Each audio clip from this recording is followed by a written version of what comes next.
જર્મનીના ઝાડ તરીકે ઓળખાતા ગાંડા બાવળના પાન અને શીંગો ખાવાથી ઊંટોના મોત થતા હોવાની આશંકાને પગલે રાજસ્થાનના ડુંગરપુરના પશુપાલકોને પોતાના પશુધનને બચાવવા માટે પોતાનું વતન છોડી ગુજરાતના પંચમહાલ જિલ્લાના શહેરા તાલુકાના ગ્રામ્ય વિસ્તારોમાં હિજરત કરવાની ફરજ પડી છે.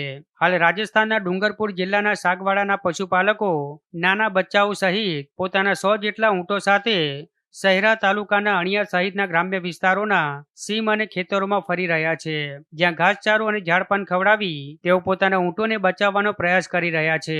નોંધનીય છે કે રાજસ્થાનના ડુંગરપુર જિલ્લામાં ઘણીવાર પશુઓ માટે પાણી અને ઘાસચારાની તંગી ઊભી થતી હોવાથી છેલ્લી 5 પેઢીથી આ પશુપાલકો પોતાના ઊંટોને લઈને ગુજરાત તરફ હિજરત કરે છે. જેઓ શહેરા, પાવાગઢ, વડોદરા અને બોડેલી જેવા વિસ્તારોમાં ફરીને પોતાના ઊંટને ચરાવે છે.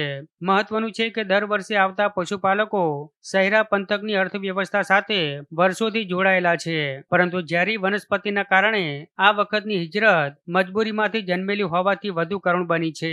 જો ગાંડા બાવળનો ફેલાવો નહીં અટકે તો રાજસ્થાનનું પશુધન અને આ પરંપરાગત જીવનશૈલી બંને ભયમાં મુકાય તેવી શક્યતા છે.